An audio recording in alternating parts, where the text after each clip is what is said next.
नमस्कार। देखिए, T20 world cup में जब इंडिया पाकिस्तान का मैच होता है ना, तो वो बस एक क्रिकेट मैच नहीं रहता, वो एक इमोशन बन जाता है।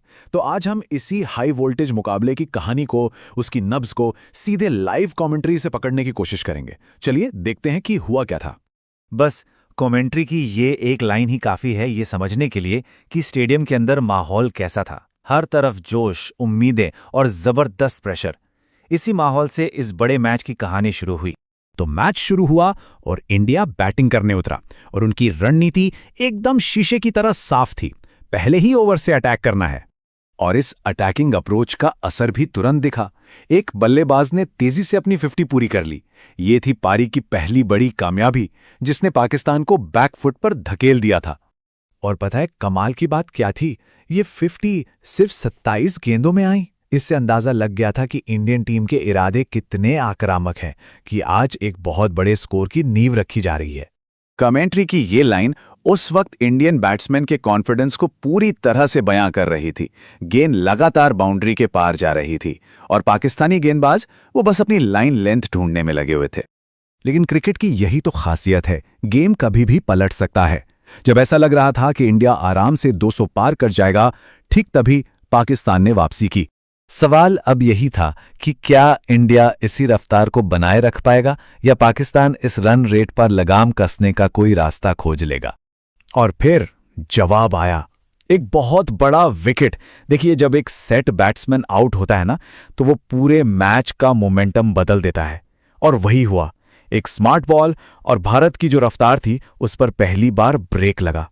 इस विकेट के बाद पाकिस्तानी बॉलर्स ने इंडिया को रिस्ट्रिक्ट करना शुरू कर दिया। मतलब उन्होंने यॉर्कर और स्लो बॉल्स का बढ़िया इस्तेमाल किया, फील्डिंग को और आक्रामक बनाया और बैट्समैन को खुलकर खेलने का कोई मौका ही नहीं दिया। और इसी कसी हुई गेंदबाजी का नतीजा था कि भारत ने अपनी पारी 7 विकेट पर 175 रन पे खत्म की। अब पाकिस्तान के सामने ये एक चैलेंजिंग टारगेट था। अब आई दूसरी पारी की बारी। पाकिस्तान के सामने टारगेट था 176 रनों का और साथ में था करोड़ों फैंस की उम्मीदों का भारी भरकम दबाव। तो हिसाब एकदम सीधा था। भारत को 175 रन डिफेंड करने थे और पाकिस्तान को इतिहास रचने के लिए 176 रन बनाने थे। मैच का दूसरा और आखिरी चैप्टर अब शुरू होने वाला था। सबकी नजरें पाकिस्तान के कप्तान बाबर आजम पर थीं। इतने बड़े टारगेट के सामने टीम की सबसे बड़ी उम्मीद वही थे। लेकिन फिर वो लम्हा आया जिसने मैच को पूरी तरह से इंडिया की तरफ झुका दिया। एक गलत शॉट और पाकिस्तान के सबसे भरोसेमंद बल्लेबाज को वापस जाना पड़ा। यह सिर्फ एक विकेट नहीं था, ये एक बहुत बड़ा साइकोलॉजिकल झटका था। और इस बड़े विकेट के बाद तो जैसे पाकिस्तान की बैटिंग ताश के पत्तों की तरह ढह गई। कमेंट्री की ये लाइन उनकी हालत को बिल्कुल सटीक तरीके से बता रही थी। कोई पार्टनरशिप बन ही नहीं पा रही थी। इसके बाद तो मैच का नतीजा बस एक फॉर्मेलिटी ही रह गया था। इंडियन गेंदबाजों ने गेम पर अपना पूरा कंट्रोल कर लिया था। और फिर कमेंटेटर की इस आवाज के साथ ही पाकिस्तान की बची खुची उम्मीदें भी खत्म हो गईं।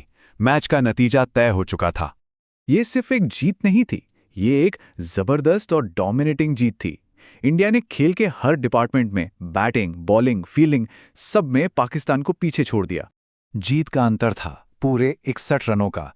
T20 क्रिकेट में इतना बड़ा मार्जिन, ये अपने आप में इंडिया के दबदबे की कहानी कहता है और बताता है कि ये जीत कितनी एकतरफा थी। तो आखिर में एक सवाल जरूर उठता है, क्या कोई राइवलरी सिर्फ क्लोज मैच से ही महान बनती है, या फिर इंडिया पाकिस्तान जैसे मुकाबलों के पीछे का जो इतिहास है, जो जुनून है, जो करोड़ों लोगों की भावनाएं जुड़ी हैं, वो हर हार जीत को कहीं ज्यादा बड़ा बना देती हैं। इस पर सोचना तो बनता है।